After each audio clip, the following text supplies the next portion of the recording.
हिंदुस्तान में हर साल 5 से 6 करोड़ लोग मिडिल क्लास से पॉवर्टी लाइन में आ जाते हैं। मतलब मिडिल क्लास से सीधा पॉवर्टी रेखा के अंदर आ जाते हैं। इसलिए नहीं क्योंकि उनकी फैमिली में कोई किसी के पास जॉब नहीं होता, इसलिए नहीं कि उनकी फैमिली में कुछ बहुत बड़ा हादसा हुआ हो, इसलिए बस ये इसलिए होता है कि उनकी फैमिली में से कोई ना कोई मेंबर एक हेल्थ इमरजेंसी में फंस जाता है और उस हेल्थ इमरजेंसी की वजह से उन लोगों को हॉस्पिटलाइज होना पड़ता है और उस हॉस्पिटलाइजेशन का बिल पूरे साल का सेविंग खत्म कर देता है। ठीक है, एक बीमारी आपकी पूरी जिंदगी की सेविंग खत्म कर देती है। ठीक है, वर्ल्ड हेल्थ ऑर्गेनाइजेशन कहता है कि 50% लोग जो हिंदुस्तान के हैं, वो लोग जितने भी लोग बीमारी में अपने खर्चा जो करते हैं वो अपने पॉकेट से करते हैं। बहुत ही लोग स्कीम्स के को अवेल कर पाते हैं। उसके लिए गवर्नमेंट ऑफ इंडिया और स्टेट गवर्नमेंट भी बहुत सारे स्कीम्स लेके आते हैं जो हम लोगों को नहीं पता होता है। 3 से 5 गुना हर साल मेडिकल इन्फ्लेशन होता है। मेडिकल इन्फ्लेशन का मतलब जो हेल्थ में जो खर्चा होता है उसका दाम बढ़ जाता है, दवाइयों का दाम बढ़ जाता है, डॉक्टर के चार्जेस दाम बढ़ जाते हैं। ठीक है, जो दवाई आपको 12 रुपये मिलता था पिछले साल, आज वो दवाई कम से कम 13 या 14 रुपये में मिलता है। ठीक है, तो इसी को कहते हैं मेडिकल इन्फ्लेशन। तो आज आपके लिए एक बहुत बड़ा स्कीम लेके आया है जो हम सबों के फैमिली को कवर करता है। आपको स्वागत करते हैं डिकोड कमेंट पॉलिसी में। या इस चैनल पे बस आपको स्कीम बताया नहीं जाता है, आपको यही बताया जाता है कि स्कीम को अवेल कैसे करते हैं। अगर स्कीम आपको नहीं मना करता है तो आपको फिर इस चीज़ को कैसे अवेल करना है ये भी सिखाया जाता है। मतलब इस चैनल में कंप्लीट लीगल प्रोसेस के साथ आपको बताया जाता है। तो अभी हम लोग चलते हैं वो स्कीम जो स्कीम के बारे में डिस्कस करने के लिए। ठीक है, वो स्कीम क्या है? वो स्कीम है पीएम जॉय स्कीम। ठीक है, प्रधानमंत्री, ठीक है, प्रधानमंत्री वाला जो एक स्कीम है उसको हेल्थ स्कीम कहते हैं। ठीक है, उसका नाम है क्या? उसका नाम है प्रधानमंत्री जन जीवन आयुष्मान भारत स्कीम। ठीक है, उस स्कीम का नाम है वो चीज़। ठीक है, तो उस स्कीम में हुआ क्या है? पहले 5 लाख था एक पूरा फैमिली का। अभी क्या किया है? अभी 5 लाख का इंसेंटिव बढ़ा दिया है। किसके लिए? वो किया है 70+ इंडिविजुअल्स के लिए, एल्डरली पेरेंट्स। हम सबों के घर में कोई ना कोई इंडिविजुअल जरूर होता है जो 70 साल की उम्र में हो। जैसे वो 70 साल की उम्र में उम्र अटेंड करता है या उससे ज़्यादा हो तो वो इसका अवेल कर सकता है। उनके लिए पूरा हम लोग इस वीडियो में डिस्कस करेंगे कि रजिस्ट्रेशन कैसे होगा। ठीक है, अप्लाई कैसे करते हैं। ठीक है, और हॉस्पिटल की कैसे चेक कर सकते हैं अपने डिस्ट्रिक्ट में, अपने सिटी में, सब कुछ हम डिस्कस करेंगे। ठीक है, उसमें 5 लाख का इंसेंटिव दिया गया है। अब क्या है इसमें चेंज क्या किया है? टोटल चेंज इसमें क्या है कि इनकम लिमिट को डिफाइन नहीं किया है। ठीक है, आप इसमें कोई भी अप्लाई कर सकता है, अपर क्लास भी, मिडिल क्लास भी, पॉवर्टी क्लास भी, 3 क्लास इसमें अप्लाई कर सकता है। ठीक है, बस ये है कि जो आपका जो दादा दादी या पापा मम्मी जो भी हो वो 70 साल की उम्र के होने चाहिए। ठीक है, वो इसको अप्लाई कर सकता है। उसके क्या है? फ्री कवरेज का मतलब 5 लाख एनुअली आपको मिलता है हर साल आपके पूरे फैमिली को। ठीक है, कोई प्रीमियम नहीं देना पड़ता इसमें। ये पूरा गवर्नमेंट ऑफ इंडिया इसको टेक केयर करती है कम्प्लीटली। और ये कैशलेस ट्रीटमेंट है। जैसे अभी अगर प्राइवेट इंश्योरेंस लेंगे आप, हेल्थ इंश्योरेंस, तो वहाँ पे कैशलेस ट्रीटमेंट होता है। ये भी इसी तरह होता है। गवर्नमेंट ऑफ इंडिया करती क्या है? गवर्नमेंट ऑफ इंडिया बड़े बड़े हॉस्पिटल जो है, गवर्नमेंट और प्राइवेट, उससे टाइप करती है और अपना सिस्टम क्रिएट करता है। तो इससे आपका एक कार्ड बनता है, उस कार्ड को आपको जाकर दिखाना होता है जब भी कोई इमरजेंसी हो। ठीक है, और वहाँ से वो तुरंत कैशलेस अप्रूव हो जाता है। ठीक है, इसमें कोई पेमेंट नहीं करना पड़ता, आपको कोई पेमेंट करना नहीं पड़ेगा। ठीक है, ये बहुत बड़ा एक हेल्थ केयर पॉलिसी है, क्योंकि आपको मैंने डेटा बताया कि कितना इंपॉर्टेंट है हमारे सिटीजन्स के लिए कि हेल्थ केयर स्कीम होना कितना इंपॉर्टेंट है, हेल्थ इंश्योरेंस होना। नहीं तो पॉवर्टी में हर साल 5 से 6 करोड़ लोग चले जाते हैं। ये बहुत हमारे कंसर्न की बात है। दूसरा चीज़ ये है कि इसमें एलिजिबल कौन कौन है, ये हम लोग डिस्कस करते हैं। एलिजिबल इसमें कौन कौन होगा? जो 5 लाख लिमिट जो दिया गया है इसमें एलिजिबल है। एक तो पहले आपको इंडियन सिटीजन होना चाहिए। आपका जो उम्र है, आपके फैमिली मेंबर्स में से पेरेंट्स हो या ग्रैंड पेरेंट्स हो, उनका 70 साल उम्र होना चाहिए या उससे बड़ा होना चाहिए। ठीक है, 70 साल से ऊपर। आधार कार्ड होना चाहिए आपके पास या राशन कार्ड होना चाहिए। ठीक है, और मोबाइल नंबर लिंक होना चाहिए आधार कार्ड के साथ। ठीक है, वो जरूरी है। ओटीपी आता है और आधार कार्ड से अभी मोबाइल और ईमेल अटैच होना जरूरी है, क्योंकि सब कुछ अभी ऑनलाइन ही होता है। तो ओटीपी के लिए बहुत जरूरी होता है इस चीज़ का। ठीक है, तो इसमें यह है कि सबसे खुशखबरी की बात यह है कि कोई इनकम रिस्ट्रिक्शन नहीं है इसमें और कोई प्रीमियम नहीं पे करना पड़ता है। कि कभी कभी होता है ना कि 2 लाख होना चाहिए, 3 लाख होना चाहिए आपको फैमिली इनकम। नहीं, इसमें बस एज होना चाहिए 70+ या 70 एज होना चाहिए। आप इसके लिए एलिजिबल हैं, आपके पेरेंट्स। ठीक है, दूसरा ये है कि इसका बेनिफिट्स क्या किसको मिलेगा वो देखते हैं। सबसे पहले 5 लाख आपको हर साल मिलेगा, आपको फैमिली को 5 लाख मिलेगा। उसमें से अगर जो सीनियर सिटीजन है उसको कंप्रेसिव क्लियर है उसमें। ठीक है, और 1500+ मेडिकल पैकेजेस है इसमें। जैसे क्या है मतलब कौन सा 1500+ मेडिकल पैकेज मतलब यह कौन सा बीमारी इसमें इलाज होगा? जो मेजर बीमारी होता है, जैसे cardiac surgeries, cancer treatment, kidney dialysis, orthopaedic. ठीक है, और ऑर्थोपेडिक प्रोसीजर्स, आईसीयू केयर, जितने भी इमरजेंसी केसेस हो, एक्सीडेंट चीज़ ऐसे कुछ भी हो गए तो वो इसके अंदर आ जाता है। पूरे 1500 मेडिकल केसेस आ जाते हैं। No waiting period. जैसे प्राइवेट अगर ये लीजिएगा, क्या कहते हैं, हेल्थ इंश्योरेंस लीजिएगा,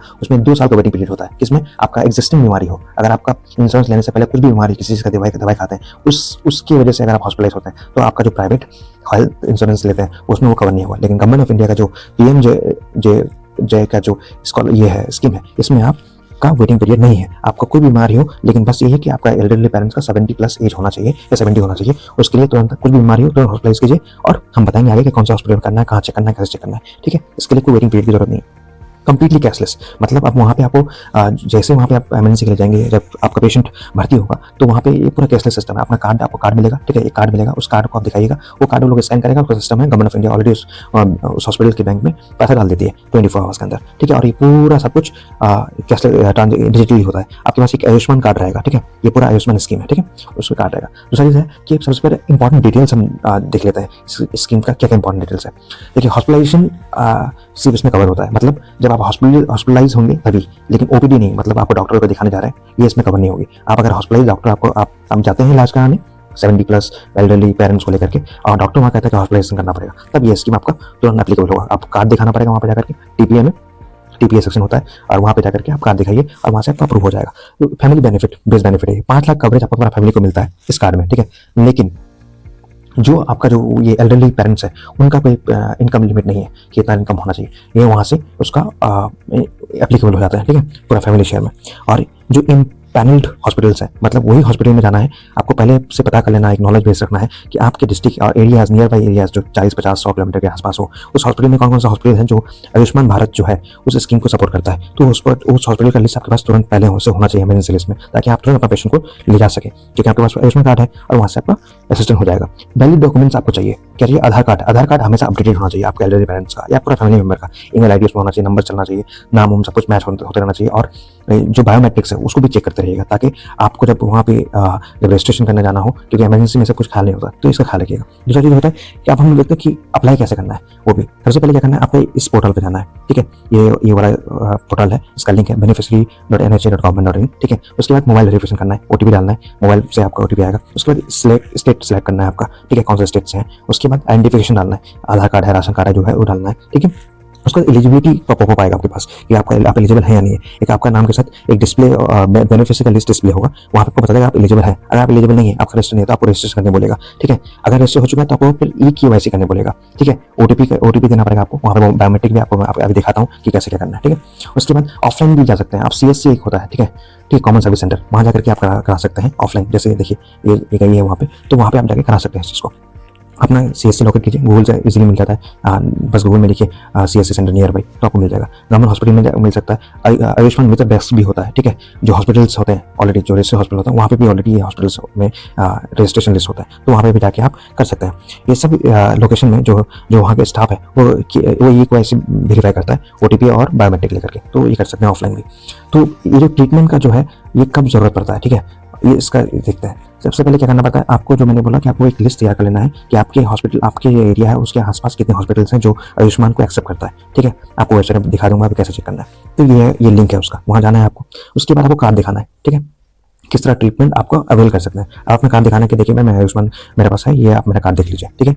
उसके बाद वेरिफिकेशन एंड अप्रूवल होगा, ये अप्रूव करेगी, ये अपना भेजेगा गवर्नमेंट ऑफ इंडिया को, तुरंत वो सब ऑनलाइन होता है, तुरंत हो जाएगा। उसके बाद एक कंप्लीट कैशलेस ट्रीटमेंट होगा विदाउट पेइंग हॉस्पिटल भी, एक भी रुपया नहीं पे करना है आपको, ठीक है। आपसे मांगेंगे नहीं सर, ये क्या कहते हैं हॉस्पिटल्स, अगर मांगती है तो भी हमको बताते हैं आपको क्या करना क्या। उसके बाद देखिए, ऑलवेज याद रखिए, इस बात का कंफर्म कीजिएगा कि आपको उसी हॉस्पिटल में जाना है जिस हॉस्पिटल में आपका आयुष्मान कार्ड एक्सेप्ट रहता है, वो लिस्ट आपको यहाँ मिलेगा, ठीक है, यहाँ चेक करना है। उसके बाद दूसरा क्या है, ये स्कीम जरूरी क्यों है? जरूरी इसलिए है कि आपको 5 लाख एनुअल कवरेज मिलता है और 1500 से ज़्यादा बीमारियां इसमें एडेड है। मेजर बीमारी, कैंसर, हार्ट सर्जरी, जो सबसे बड़ा वजह से होता है, ये ऑलरेडी इसमें इंक्लूडेड है। हेल्थ केयर रिलीफ है सीनियर सिटीजन्स के लिए, ठीक है, कि आप लोगों को इस चीज़ का फिक्र नहीं करना पड़ेगा कि ज़मीन बेचना पड़ेगा कि वहाँ इससे हाथ फैलाइए उससे हाथ फैलाइए, उसकी जरूरत नहीं है। अब गवर्नमेंट ऑफ इंडिया खुद सब कुछ टेक केयर करती है, ठीक है। उसके बाद देखिए, अब ये इतना इंपॉर्टेंट वीडियो है कि आपको तुरंत अपना, अगर आपके फैमिली में 70 ईयर्स प्लस कोई है तो उसका तुरंत रजिस्ट्रेशन कराइए। इस वीडियो को शेयर कीजिए अपने दोस्तों के साथ, ये बहुत इंपॉर्टेंट वीडियो है। और उसके बाद बेनिफिशियरी जाकर चेक कीजिए, जैसे चेक कीजिएगा आपको तुरंत वहाँ से लिंक मिलेगा कि आप रजिस्टर नहीं, आप रजिस्टर कीजिए। कैसे रजिस्टर करना आपको मैं बताता हूँ अभी। सबसे पहले आपको बेनिफिशियरी चेक करना है, ठीक है, यहाँ जाना है, इस लिंक पे जाना है, ये लिंक है, यहाँ पे जाइएगा, यहाँ पे आधार नंबर डालिएगा। फैमिली आईडी मतलब वो होता है कि जैसे राशन कार्ड डालिएगा, और यहाँ पे ये कैप्चर डालिएगा, तो जैसे एक लिस्ट निकलेगी, अगर आप बेनिफिशियरी में है, अगर नहीं है तो सीधा पता चलेगा रजिस्टर नहीं है, तो यहाँ लिंक देगा कि आपको बोलेगा यहाँ से जाके आप अप्लाई कीजिए। जैसे आप वो लिंक को टैप कीजिएगा तो आपको सीधा यहाँ लेके आएगा, इस वाले पर, जिसको कहते हैं EKYC। तो यहाँ पे करना है क्या, यहाँ पे आप 3-4 तरीके से चीज़ें आप EKYC कर सकते हैं। सबसे पहले आप आधार नंबर डालिए, ठीक है, ये आधार नंबर होगा, यहाँ से वेरीफाई करना होगा। वेरीफाई करने के लिए क्या होगा, आपका आधार नंबर पर नंबर अटैच होना चाहिए प्लस ईमेल अटैच होना चाहिए, दोनों अटैच होना जरूरी है, तभी आप वेरीफाई कर सकते हैं। वेरीफाई करने के बाद क्या होगा, आपका पास ये 3 तरीके से आपको ये कर सकता है, वेरीफाई कर सकता है। एक फेस ऑथेंटिकेशन, चेहरा का स्कैन होगा, एक आंखों का स्कैन हो सकता है, और एक फिंगरप्रिंट का स्कैन हो सकता है, और एक होता है आधार ओटीपी। ये 4 तरीके से आप तरीके से इस्तेमाल कर सकते हैं, ठीक है। उसके बाद क्या करना है, ये है आपका वो लिस्ट, जिस लिस्ट में आपको ये पता चलेगा कि आपके एरिया में कौन से हॉस्पिटल्स रजिस्टर्ड हैं आयुष्मान भारत में, ठीक है, जिसमें आपको 0 से लेकर 5 लाख का फ्री ट्रीटमेंट होगा कंप्लीटली। तो वो यहाँ पे आप 3 4 5 तरीके से चेक कर सकते हैं। पिन कोड डाल के चेक कर सकते हैं, डिस्ट्रिक्ट डाल के चेक कर सकते हैं, फैसिलिटी का नाम पता तो उसे चेक कर सकते हैं, एडवांस सर्च भी लगा सकते हैं, ठीक है। ये देखिए टोटल इतना गवर्नमेंट हॉस्पिटल्स है, इतना प्राइवेट हॉस्पिटल्स है, इतना एग्रीगेटेड लोग हैं, इतना डीएम इम्पेल्ड है, इतने लोगों को हटा दिया कि ये इशू किया था, ठीक है, इतने को सस्पेंड कर दिया है, ठीक है। ये अपडेट होते रहता है, तो यहाँ से आप चेक कर सकते हैं। तो ये इतना इंपॉर्टेंट वीडियो है कि आप इसको मिस नहीं कर सकते। आप तुरंत अपना जाइए, अपना फैमिली को रजिस्टर कराइए, क्योंकि हेल्थ इमरजेंसी बहुत जरूरी होता है, बहुत इंपॉर्टेंट वीडियो है। इस चैनल को सब्सक्राइब कीजिए और सब्सक्राइब करके रखिएगा। तो फायदा ये होगा कि हम आपको सब कुछ बताते हैं कि कौन सा स्कीम को कैसे अप्लाई करना है, क्या नहीं करना है। अब अगर कोई हॉस्पिटल मना करता तो करना क्या है, आपको डिस्ट्रिक्ट मजिस्ट्रेट ऑफिस चले जाना है तुरंत, एप्लीकेशन लिख करके, ठीक है। वहाँ जाकर के तुरंत एप्लीकेशन लिखना है कि देखिए ऐसा तबीयत खराब है चीज़ें, और वहाँ पे हॉस्पिटल मेरा नहीं हुआ, इलाज करने के बाद भी जा सकते हैं, और इलाज करने के वक्त भी किसी फैमिली मेम्बर्स को भेज सकते हैं। और डिस्ट्रिक्ट मजिस्ट्रेट ही डायरेक्ट नोडल ऑफिसर होता है, पहला ही कंप्लेन लेने वाला पहला ऑफिसर होता है वो, बीडीओ ऑफिस भी नहीं, सीधा डीएम ऑफिस वो ही होता है, क्योंकि सेंट्रल स्कीम है, और सेंट्रल स्कीम जो डीएम होता है, डीएम जो लीगली रिस्पॉन्सिबल ऑफिसर होता है, वो सेंटर को रिस्पॉन्सिबल होता है, इसलिए majority of the central nodal officer होता है वो डीएम होता है। तो जाकर कंप्लेन कीजिए, आपका रजिस्टर हो जाएगा। आप अगर इस चैनल में नया है तो सब्सक्राइब कीजिए और लाइक कीजिए और लोगों को शेयर कीजिए, और आपको और कुछ जानकारी चाहिए तो कमेंट कीजिए, हम लोग उसका रिप्लाई कर सकते हैं। Thank you so much, till then see you in the next video.